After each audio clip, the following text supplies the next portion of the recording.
Okay, we're going to look at P1 and starting off on the actual book chapter. Obviously, all the information we need for P1 is at the beginning. So if you scroll down to the very first part, straight away, obviously, you can see the learning outcomes, but we're looking at learning outcome 1 only at the moment. So scroll down a little bit further and we're into, bear with me, there we go. So look onto 1.1, 1.2, and the other part of P1 is 1.3. And what I've done is I've included a list of all the various sections of the book to which assessment criteria. I've got a Word document which I'll cover that with you. So this document you'll be able to find on Google Classroom. It's called AC2 Criteria. I've simply compiled a list of which criteria are mapped against basically which assessment criteria. So P1 is mapped against 1.1 in the book, 1.2 and 1.3. So in the handbook, also available on Google Classroom, you will find that the P1 criteria requires that you are explaining the concept of the Internet of Everything. It then does go on to tell you that you should basically start by looking at Internet of Things. And even before you look at Internet of Things, I would suggest you would look at how the Internet basically works, how you've got the basic infrastructure of the Internet with applications, shall we call them, running on top. So don't forget, all of this can be found on the actual Google Classroom. Here is an example of the sorts of facilities you may have. So for example, here I've got all the files you need for looking at P1 and P2 together on Google Classroom. So let's look at a sample assignment. This may not be the actual assignment you get if this video is reused in future years, but this will be the type of work which you'll be required to do. Obviously, you'll be able to get more detailed description in particular assignments from your tutor. So first of all, you will have a scenario you need to work for. Now the scenario is basically a way of helping you. It's not something which is to create a hurdle or some sort of barrier. It's actually there to help you. It gives you a setting in which you're going to set the actual task itself, but it also often is designed to give you a way of producing work which is easier and less effort than if you're producing, for example, reports and long documents for everything. So the scenario in this example is that you're working for a newspaper.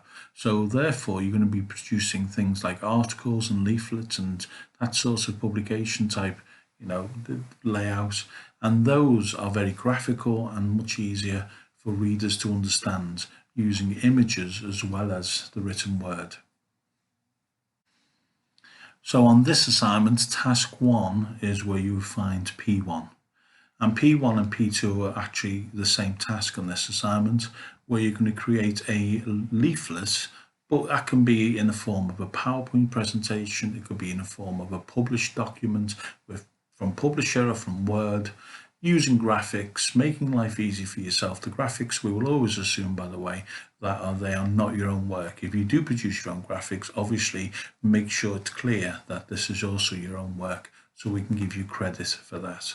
So here, task 1 comprises both P1 and P2, and P1 is actually the first 3 elements of this task. So you're looking at explaining what the Internet is. You're looking at one of the major applications which run on the Internet, which is the World Wide Web. And you're looking further into how does computer networks communicate. Now this might depend on your background and subjects you've already studied. You may know a lot about computer networks, in which case this is an opportunity for you to show that information and that knowledge. If you're very basic in your networking experience, then do a little bit of research on the Internet itself and find some of the actual general articles about how computers communicate. And you'll find that terms like packets and protocols are used quite frequently. So these are the sorts of general terms you need to understand, just in general concept of how the Internet works. Now, going back to the actual handbook previously, it also required that we look at basically Internet of Things as part of P1. So before you move on to P2, give a general description of what the Internet of Things is. Now, again, if you're not sure, you can do some general research, but one of the documents I've put on Google Classroom is this article. So this web article is entitled Internet of Everything versus Internet of Things Explained. And it's quite a good little article to give you a general understanding of what Internet of Things is and how it then became expanded into the Internet of Everything. And it's a great transition to take you from P1 over to P2. If you really want to study Internet of Things in much more detail, feel free to also load up the Blended Learning Consortium's simple, I think 3-hour lesson on the Internet of Things. And the link for that will also be found in Google Classroom. And something we'll particularly look at when we come to P2 is there's a version of the Open University. They have a course called Internet of Everything, which starts from the basics of Internet of Things and takes you straight through. The only downside to this is it's extremely long. It's approximately 300 or 400 pages as a booklet, but as a course you can follow online, I think it's approximately 16 hours. So understandably, I'm not expecting anyone to follow that, but it's a great resource to have access to the booklet, to be able to jump through and search for individual terms and be able to read up on individual topics from that particular source.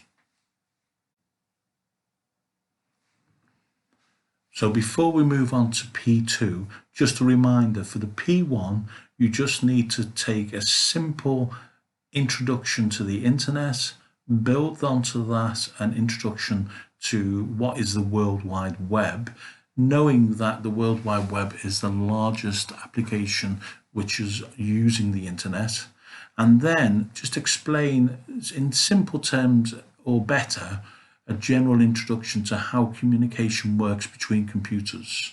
And then, and it doesn't actually say it in here, but then taking from the requirements from the handout, put in a simple description of the Internet of Things.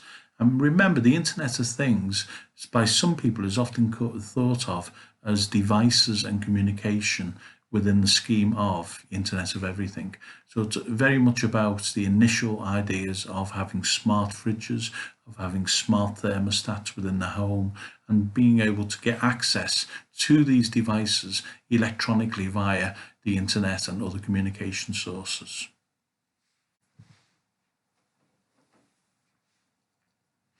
So then expanding on the P1 part of your leaflet or your article or your web PowerPoint presentation, you then need to look at what the Internet of Everything is and explain to the reader more details about the Internet of Everything. Now, obviously, before you can explain what the Internet of Everything is, you need to go off and do some research yourself on what is the Internet of Everything. Now, bearing in mind that the main difference, obviously, is the inclusion of 3 other pillars. So the 4 pillars that make up the Internet of Everything is obviously the original Internet of Things, plus data, plus people, plus process. Now, process and data are used quite heavily in industry and in manufacturing, whereas you'll find, Internet of Things and data is often used in other ways. So you need to understand the differences between these 4 pillars and how various aspects of Internet of Everything uses one or more of the pillars. Now, again, going back to Google Classroom, you will find a variety of articles and general documents which will explain this to you. I would recommend the articles. They're much shorter to read. And in the case of this particular article here, for example, you will find that it gives you really good detailed examples of how organizations, in this case Amazon, are using Internet of Everything. So some of the resources you'll find on Google Classroom all ready for you. If you go looking on the internet, you will find there's a lot of confusion between Internet of Everything with Internet of Things. So best to start with the resources on Google Classroom, which have all been checked and they're all reasonably accurate. So I would recommend, for example, this article here entitled Internet of Things versus Internet of Everything, Amazon. So I think it's talking about Amazon's case study. There we go. And there's also a video here taken from this article which looks at one aspect of Amazon called Amazon Go, which is using Internet of Everything in America for people to be able to shop without actually going through a checkout. It's all electronically checked and accredited to their Amazon account. So those sorts of things are definitely worth having a quick look at. Probably taking you 5 to 10 minutes, but giving you a really firm foundation of Internet of Everything for P2. Now, the quite crazy thing about P2 is that it's actually got a huge area it covers. So here you can see mapped against the various sections of the textbook, it actually maps right across from 1.5 to 1.15, and these sections are only mapped against P2. So basically, if you want to read about P2, you need to read those 10 sections there of the actual textbook. So in the textbook, you'll find this section starts at page 357, and it goes through to page 364. So there's not a lot of pages to read, but I think by the time you've read those pages and the article, you will actually have a firm grounding to be able to do P2. Okay.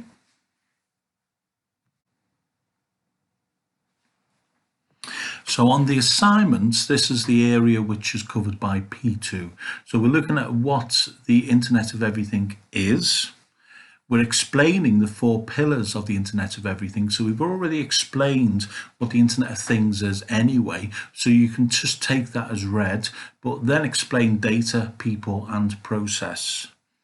You need some examples of technologies. Now, obviously, I've given you news articles there concerning Amazon, so it's completely fine to use those as an idea of the examples. And Amazon are a key user of Internet of Everything, so you'll find that they are good examples. And you need to just explain briefly where you can get more information, because it's not easy to get information about Internet of Everything, so it's very much confused with Internet of Things. But I would recommend to the reader possibly to look at Cisco's websites and some IBM websites, and possibly link to some of the resources you've got here, such as the Open Universities course and the British Consortium of Learning's course, the Blended Learning Consortium's course. So those sorts of links you could put at the back of your article somewhere at the end, just as a little reference, so people can find some further reading. So bearing in mind that this particular piece of work needs officially to be a leaflet, I don't mind if you wish to convert that into some sort of news article or PowerPoint presentation, but make sure that it's graphical. And the reason you need to make sure it's graphical is that you need the reader to be able to use those graphical illustrations to help them understand the concepts you're explaining to them. So don't make it like a report, don't make it bland, make it interesting for the reader. Use colour and use some sort of, eye-catching layout, but don't spend hours and hours typesetting it in Publisher. So you need that middle ground where it's efficient to produce the work, but also gives a nice overall effect for the reader. I will be able to grade work higher if it is readable. So remember that. I can't obviously give you all the marks for that, but I can certainly use that for those occasions when you want to look for that extra little bit of marking within a piece of work to get that extra, merit distinction grade later on. Okay.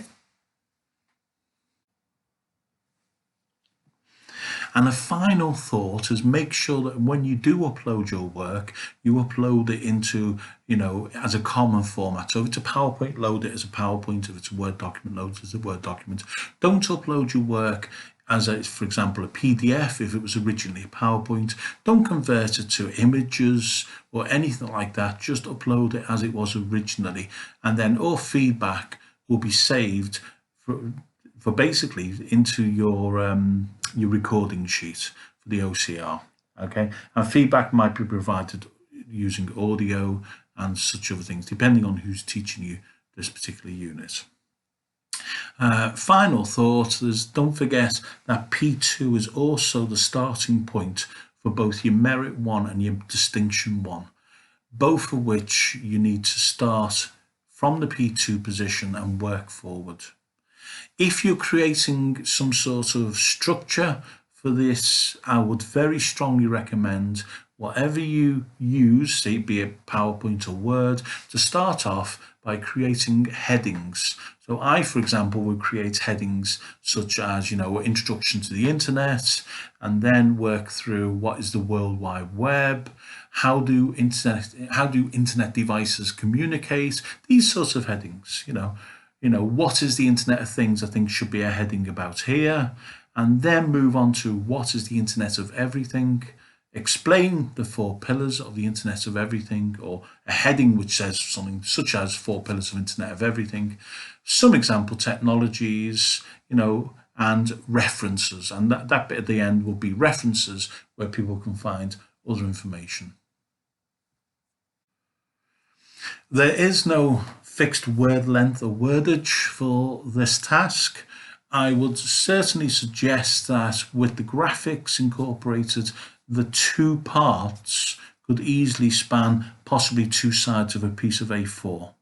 Now that's obviously using sort of like a smallish sort of standard sort of size text. Obviously, if you use a larger text or use a smaller text, you'd have a different amount on it per sheet. But that, it's not a particular concern. I'm not going to say you have to do a certain number of words. It's the quality and the understanding. And if you are able to express to the reader reasonably easily with a fewer number of words, then obviously that will not go against you. Likewise, if you take a little bit longer to explain but give more detail, that also wouldn't go against you. Either are just as valid. Good luck, and let me know if there's anything you need to improve on this video so I can basically incorporate it into a later edition. Thanks very much for listening.